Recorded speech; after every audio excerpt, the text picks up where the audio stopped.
कहानी की शुरुआत में हमें कुछ टीनेजर्स एक जगह गेमिंग टूर्नामेंट में पार्टिसिपेट करते हुए दिखाए जाते हैं, जहां जीतने वाले को 10 ग्रैंड्स मिलने वाले थे। उस गेम में सिर्फ दूसरे खिलाड़ियों को मारना और ज्यादा से ज्यादा पॉइंट्स इकट्ठा करना था। गेम शुरू होते ही दो प्लेयर्स दूसरे सभी प्लेयर्स को धड़ाधड़ मारना शुरू कर देते हैं और इस तरह वो ढेर सारे पॉइंट्स जमा कर लेते हैं। उनमें से एक नई प्लेयर थी और दूसरा एक मजा हुआ प्लेयर था, जिसने गेमिंग की दुनिया में बहुत सारे इनाम जीते थे। भीड़ उन्हें जोश दिलाने के लिए चिल्लाती है और पुराना प्लेयर अपने एक्सपीरियंस के बल पर लीड करने लगता है, जबकि नई लड़की को आगे बढ़ने के लिए बहुत मेहनत करनी पड़ती है। इसलिए वो इम्पल्स 9 नाम के एक एनर्जी ड्रिंक की बोतल को एक ही घूंट में पी जाती है, जिससे कि न सिर्फ उसे एनर्जी मिलती है बल्कि टाइम भी 100 गुना स्लो हो जाता है। उस पावर की हेल्प से वो उस एक्सपर्ट प्लेयर समेत सारे प्लेयर्स को आसानी से मार देती है। इस तरह वो टूर्नामेंट जीत जाती है और अपने बॉयफ्रेंड के साथ इस खुशी को सेलिब्रेट करने लगती है, पर उसे पता नहीं था कि बहुत जल्द उसकी जिंदगी दुखों में बदलने वाली थी। अचानक एनर्जी ड्रिंक की बोतल जमीन पर गिरकर बिखर जाती है और इसी तरह उसकी जिंदगी भी बिखरने लगती है। सीन शिफ्ट होता है और वो अपने आप को 3 बच्चों की माँ के रूप में देखती है। उसका घर बहुत बुरी हालत में था, जहाँ कोई मॉडर्न इक्विपमेंट और इलेक्ट्रिसिटी नहीं थी और इसके चलते उसकी तकलीफ और बढ़ गई थी। घर के बाहर की दुनिया भी उजाड़ और बंजर जमीन के अलावा और कुछ नहीं थी, जहाँ हवा भी जहरीली हो चुकी थी, जिसमें सांस लेना भी मुश्किल था। इसके साथ ही सीन फिर से शिफ्ट होता है और हमें पास्ट की कहानी में वेल हर्नांडेज नाम की एक लड़की को दिखाया जाता है, जो कि एक अच्छी FPS गेमर थी और जिंदगी में उसका एक ही सपना था कि वो एक प्रोफेशनल गेमर बनकर खूब सारा पैसा और नाम कमाए। वो अपने डिवोर्स फादर कार्लोस के साथ रहती थी। 2017 में एक दिन कार्लोस अपनी बेटी वेल को रेस्टोरेंट की जॉब इंटरव्यू के लिए तैयार करता है और वो बेदिली से फॉर्मल्स पहनकर इंटरव्यू के लिए निकल जाती है। बाहर उसका बॉयफ्रेंड इवान अपनी कार में उसे पिक करने के लिए उसका वेट कर रहा था। वहाँ से निकलते ही वेल गाड़ी की पिछली सीट में बैठकर अपने फॉर्मल कपड़े बदलकर कैजुअल पहन लेती है और इंटरव्यू की जगह फील्ड ऑफ फायर नाम के एक गेमिंग टूर्नामेंट खेलने पहुँच जाती है। दूसरे FPS बैटल रॉयल गेम्स की तरह ही फील्ड ऑफ फायर भी एक मल्टीप्लेयर गेम था, जिसमें लास्ट तक टिके रहना ही इसका मेन पर्पस होता है। वेल सोचती है कि अगर वो ये गेम जीत गई तो लाखों रुपए कमा लेगी और उन पैसों से वो अपने लिए एक गेमिंग कंप्यूटर खरीदेगी। पर इवान उसे बताता है कि रॉय नाम का एक मजा हुआ प्रोफेशनल गेमर उस टूर्नामेंट में सरप्राइज अपीयरेंस देने वाला है, जिसे सुनकर वो थोड़ा नर्वस हो जाती है। जल्दी ही वो लोग गेमिंग एरिया में पहुंच जाते हैं, जहां रॉय अपने फैंस के साथ फोटो खिंचवा रहा था। पहला मैच शुरू होने से पहले इवान वेल को समझाता है कि उसे इमोशंस की जगह पूरे फोकस के साथ खेलना चाहिए, ताकि वो किसी तरह फाइनल्स तक पहुंच जाए। लेकिन वेल उस घमंडी रॉय को हराना चाहती थी। थोड़ी देर में ही सारे प्लेयर्स अपने अपने कंप्यूटर्स के सामने बैठ जाते हैं और गेम शुरू हो जाता है। गेम की शुरुआत में वेल लीड कर लेती है, लेकिन थोड़ी देर में रॉय उसे आसानी से पीछे छोड़ देता है। वो इतना कॉन्फिडेंट था कि गेम के बीच बीच में वहाँ मौजूद क्राउड के साथ इंटरेक्ट भी करता रहता था। इसका फायदा उठाकर वेल कुछ पॉइंट्स जमा कर लेती है और वो जीतने ही वाली थी, लेकिन गेम को फिनिश करने के बजाय वो रॉय को मारकर गेम से आउट करने की कोशिश करती है, पर उसका दाव उल्टा पड़ जाता है और रॉय उसे मारकर गेम से बाहर कर देता है। इसके बावजूद वेल फाइनल्स के लिए क्वालिफाई कर जाती है, जो कि अगले ही दिन होने वाला था। जब वो अपने बॉयफ्रेंड के साथ गेमिंग एरिया से निकलने लगती है तो रॉय वहाँ पहुँचकर उसकी नकल उतारकर उसको चिढ़ाता है। फिर वो अपने फ्रेंड्स के साथ सेल्फी लेने चला जाता है। इस बीच जब इवान अपनी गाड़ी लेने के लिए जाता है, तब कोजिमा नाम का एक आदमी वेल के पास आकर उसे कहता है कि उसे गेम जीतने के लिए सीक्रेट मालूम है। ये सुनकर वेल हैरत में पड़ जाती है, लेकिन उसके कुछ पूछने से पहले ही वो आदमी उसके हाथ में अपना बिजनेस कार्ड देकर वहाँ से चला जाता है। घर पहुँचने पर वेल बिना कोई आवाज किए चुपके से अपने रूम में जाने की कोशिश करती है, लेकिन उसके डैड उसे देख लेते हैं। वेल के पास कोई चारा नहीं था, इसलिए वो सारी बातें उन्हें सच बता देती है, जिससे सुनकर उसके डैड को बहुत गुस्सा आता है और वो अगले दिन से उसे रेस्टोरेंट जाकर उन लोगों से जॉब का इंटरव्यू लेने की रिक्वेस्ट करने के लिए कहते हैं। लेकिन वेल अपने डैड को समझाती है कि अगले दिन उसके टूर्नामेंट का फाइनल है, जो उसके फ्यूचर के लिए ज्यादा इम्पोर्टेंट है। पर सभी पेरेंट्स की तरह कार्लोस भी उसे समझाता है कि ऑनलाइन गेमिंग का कोई फ्यूचर नहीं है, लेकिन वेल अपनी जिद पर अड़ी रहती है और उसकी बात को इग्नोर करके अपने रूम में चली जाती है। थोड़ी देर बाद वो अपने आज के खेले गए गेम को पॉडकास्ट पर देखती है, जिसमें रॉय को फर्स्ट पोजीशन पाते हुए देखकर उसे बहुत गुस्सा आता है। तभी उसकी नजर कोजिमा के बिजनेस कार्ड पर पड़ती है और उसे ध्यान आता है कि उसने उसे गेम जीतने के सीक्रेट के बारे में बताया था। बदला लेने की तड़प और जीतने की चाहत में वो तुरंत उसके दिए हुए एड्रेस पर जाने का फैसला करती है। जल्दी ही द गोल्डन सॉसर नाम के गेमिंग कैफे में वो पहुंच जाती है, जहां पर कुछ लोग अपने कंप्यूटर्स पर वीडियो गेम्स खेलकर एंजॉय कर रहे होते हैं। तभी कोजिमा उसके पास आता है और उससे बैठकर गेम खेलने के लिए कहता है। वेल को इस बात से हैरानी होती है कि आखिर कोजिमा ने उसे अपना बिजनेस कार्ड क्यों दिया था, पर वो गेम खेलने के लिए बैठ जाती है। वो उस गेम में हाईएस्ट लेवल चूज करती है, जिसे कंप्लीट करना उसके लिए बहुत मुश्किल था। ये देखकर कोजिमा उसे इम्पल्स 9 नाम का एक एनर्जी ड्रिंक देते हुए कहता है कि ये कोई मामूली एनर्जी ड्रिंक नहीं है और वो चाहे तो उसे ट्राई करके देख सकती है। ये सुनकर वेल उस ड्रिंक का एक घूंट पी लेती है और अचानक उसके आसपास की सारी चीजें उसे स्लो मोशन में चलती हुई दिखने लगती है, जिसकी वजह से उसके लिए वो इम्पॉसिबल लगने वाला गेम बहुत ही आसान हो जाता है। फिर पलक झपकते ही वो रियलिटी में खुद को टेबल के दूसरी तरफ बैठे कोजिमा के सामने पाती है। जब वो उसे पूछती है कि उसे क्या हुआ था, तो वो उसे बताता है कि जो भी इम्पल्स 9 पीता है, समय उसके लिए स्लो हो जाता है और उसे ये एनर्जी ड्रिंक पीते हुए 1 घंटा बीत चुका था। वो उसे ये भी बताता है कि आप जितनी मात्रा में इस एनर्जी ड्रिंक को पिएंगे, टाइम भी उसी रेशो के हिसाब से स्लो होता जाएगा। ये कहकर कोजिमा उससे एक बॉटल ड्रिंक के बदले $500 की डिमांड करता है, जिसे सुनकर वेल शॉक्ड हो जाती है। उसे लगता है कि टूर्नामेंट जीतने के लिए एनर्जी ड्रिंक का का इस्तेमाल करना चीटिंग है। पर तभी कोजिमा के फोन पर रॉय की कॉल आती है, जिससे उसे ये पता चल जाता है कि रॉय भी गेम्स जीतने के लिए उस एनर्जी ड्रिंक का इस्तेमाल करता था। इसी वजह से वो दूसरे गेमर्स के मुकाबले अनबीटेबल बना हुआ था। ये सब जानने के बाद वेल इम्पल्स 9 की बोतल खरीदने के लिए तैयार हो जाती है। अगले दिन गेम शुरू होने से पहले वेल इम्पल्स 9 की बोतल को अपने कीबोर्ड के पास रख देती है। गेम शुरू होने से पहले वो उस एनर्जी ड्रिंक का एक छोटा सा घूंट लेती है। फिर अल्ट्रा स्लो मोशंस की बदौलत वो गेम में लीड करने लगती है। ये देखकर रॉय भी इम्पल्स 9 का कुछ घूंट लेता है और तेजी से रैंक्स पार करते हुए टॉप पर पहुंच जाता है। इससे डेस्परेट होकर बिना कुछ सोचे समझे वेल ड्रिंक की पूरी बोतल पी जाती है, जिसके नतीजे में वो एकदम स्लो पेस में पहुंच जाती है और उसका पूरा फायदा उठाते हुए वो रॉय के अवतार को मारकर पूरा टूर्नामेंट जीत जाती है। उसका बॉयफ्रेंड इवान और सारा क्राउड उसके लिए चीयर्स करने लगता है। वो दोनों एक दूसरे को किस करने लगते हैं कि तभी एनर्जी ड्रिंक की बोतल जमीन पर गिरकर टूट जाती है। यहाँ से सीन शिफ्ट होकर वापस उस जगह पहुँच जाता है जहाँ हम वेल को एक बेकार से घर में चेयर पर एक बच्चे को गोद में लिए बैठा हुआ देखते हैं। थोड़ी ही देर में मैले कुचैले कपड़े पहने इवान वहाँ आता है और बच्चे को सुलाने के बाद उसे तैयार होने को कहता है। वेल बहुत कंफ्यूज थी और अपनी पूरी एडल्ट बॉडी और अपनी उंगली में वेडिंग रिंग को देखकर हैरानी से हाँफने लगती है। वो थोड़ी राहत पाने का सोचकर नीचे जाती है, पर वहाँ और भी दो बच्चे उसे मम्मी कहकर बुलाते हैं, जिसे सुनकर वो डर जाती है और घबराकर घर के बाहर निकल जाती है। वहाँ वो लोगों को टेंट में रहते और खुले में बने पब्लिक बाथरूम का इस्तेमाल करते हुए देखती है। आखिरकार उसे पता चलता है कि वो पलक झपकते ही लगभग 12 साल स्किप करके सीधे 2029 में पहुँच गई थी और वो लोग जिस जगह रह रहे थे वो पूरा इलाका चारों तरफ ऊंची दीवारों से घिरा हुआ था, जो कि वेस्टलैंड से इस एरिया को अलग करता था। वेस्टलैंड में डेथ लिजार्ड जैसे खतरनाक जानवर रहते थे जो इंसानों पर हमला करने के लिए बदनाम थे। इस वजह से वहाँ रहने वाले लोग अलग अलग शिफ्ट्स में गेट पर पहरा देते थे। इसके अलावा उसे ये भी मालूम चलता है कि जिन लोगों ने पास्ट में बहुत ज्यादा इम्पल्स 9 पिया था वो लोग रियल टाइम में अब जाग रहे थे, जिन्हें पल्सर कहा जाता था। इम्पल्स 9 के ज्यादा इस्तेमाल के नतीजे में लोग बिना किसी मेमोरी के सालों बाद के फ्यूचर में अचानक से पहुंच रहे थे, जिसकी वजह से पूरी दुनिया में अफरा तफरी मची हुई थी। जब कोई अचानक टाइम के बारे में कंफ्यूज सा दिखता तभी उसके पल्सर होने या ना होने के बारे में पता चलता था। इसके अलावा उनकी पहचान का और कोई रास्ता नहीं था। इस भयानक बर्बादी के लिए लोग पल्सर्स को जिम्मेदार मानते थे और उन्हें उस चार दीवारी के अंदर रहने की इजाजत भी बहुत मुश्किल से देते थे। वेल उस जगह एक पुलिस का काम करती थी और डैन नाम का एक आदमी उसका डेप्यूटी यानी असिस्टेंट था। पल्सर्स के साथ जिस तरह का बिहेव होता था उससे बचने के लिए वेल खुद भी इम्पल्स 9 कंज्यूम करने के बाद सबसे छुपा लेती है। वेल घर आकर सब कुछ ठीक करने की कोशिश करती है कि तभी उसे अपने डैड कार्लोस की याद आती है। वो उनके साथ हुई अपनी आखिरी मुलाकात को याद करने की कोशिश करती है और जैसे ही वो अपना सिर दूसरी तरफ घुमाती है तो उसकी नजर टेबल पर उसके डैड की राख से भरे एक बर्तन पर पड़ती है। वो उसे देखते ही फूट फूट कर रोने लगती है। इतने में डेप्यूटी पुलिस डैन आकर उसे टॉयलेट साफ करने की ड्यूटी पर चलने को कहता है। पहले तो वो जाने से मना कर देती है, पर जब डैन उसे याद दिलाता है कि वो सफाई इंस्पेक्टर है और ये उसका काम है तो उसे जाना ही पड़ता है। उसे कई घंटों तक गंदे टॉयलेट्स की सफाई करनी पड़ती है। इस तरह काफी दिन बीत जाते हैं और धीरे धीरे वेल को उस उजड़े हुए माहौल में रहने की आदत हो जाती है। एक दिन वो अपने सारे ड्यूटीज खत्म करके अपने बच्चों को स्कूल से लेने के लिए जाती है, जहाँ उसकी बेटी सोफिया उसे एक ड्राइंग दिखाकर कहती है कि वो उसकी हीरो है। वेल बहुत थकी हुई होने के कारण बच्ची के एफर्ट्स को अप्रिशिएट नहीं करती है। घर पहुँचने पर वो देखती है कि इवान एक बाइसिकल पर बैठा जोर जोर से पैडल मार रहा है। दरअसल वहाँ इलेक्ट्रिसिटी नहीं होने के कारण वो एक गेम खेलने के लिए पावर प्रोड्यूस कर रहा था। वेल अपने favourite game field of fire को देखकर हैरान रह जाती है। वो बच्चों को सुलाने से पहले एक राउंड खेलने के लिए तैयार हो जाती है। जब इवान लोगों से मिलने के लिए बाहर चला जाता है तो वो बच्चों के साथ गेम खेलने बैठ जाती है। कुछ घंटे बीत जाते हैं कि अचानक इवान भाग कर घर आता है। वो काफी डरा हुआ था और वेल से कहता है कि वो आज अपनी गार्ड की ड्यूटी करना भूल गई थी, जिसकी वजह से गेट पर पहरा देने वाले डैन को अंदर आने का मौका नहीं मिल पाया और वो डेथ लिजार्ड का शिकार बन गया।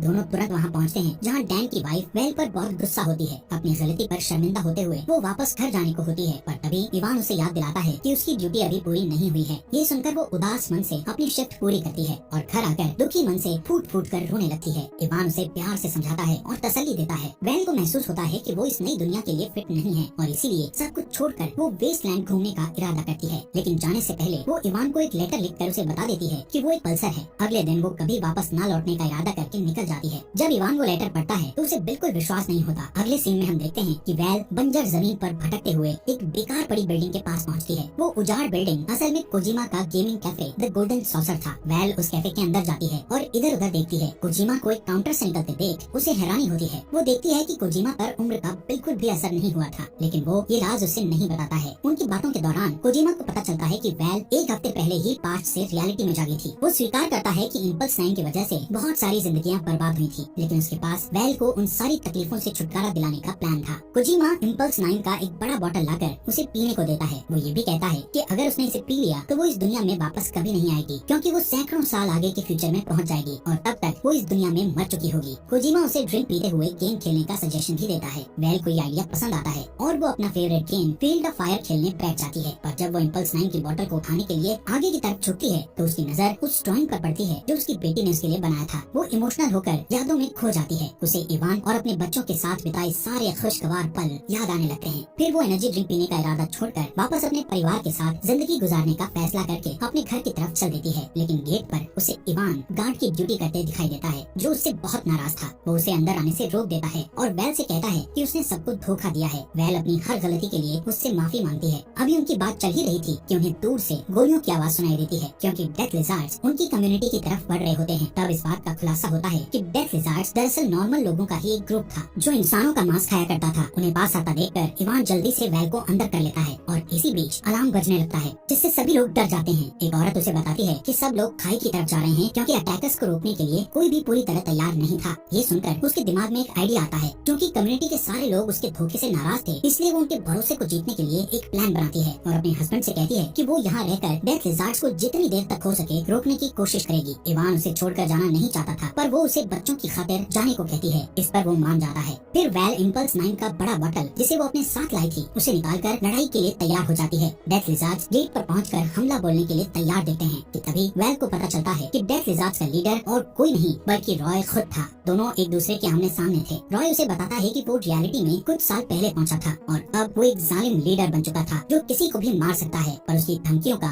वेल पर कोई असर नहीं पड़ता क्योंकि उसने उसके आने से पहले ही वो एनर्जी ड्रिंक पी लिया था। सबूत के लिए वो खाली बोतल को उसके सामने फेंक देती है। अचानक वेल स्लो मोशंस में चली जाती है और गैस के कैनिस्टर पर गोली चला देती है जिससे सारे अटैकर्स हवा में उछल जाते हैं। फिर लगातार शूट आउट करते हुए वो सबको खदेड़ देती है। अनफॉर्चुनेटली उसके पेट और कंधे पर गोली लग जाती है जिससे वो जमीन पर गिर जाती है। तभी रॉय आकर उस पर गोली चलाता है लेकिन उसका निशाना चूक जाता है। इस मौके का फायदा उठाकर वो उस पर गोली चलाकर उसे मार डालती है। इसके बाद वो अपनी आखिरी सांस लेते हुए आसमान की तरफ एक फ्लैग गन छोड़ती है जिससे इवान को ये सिग्नल मिल जाता है कि उसकी कम्युनिटी अब सेफ है। एक तरफ इवान आसमान की तरफ जाते हुए ब्राइट रेड फ्लैग को देखता है।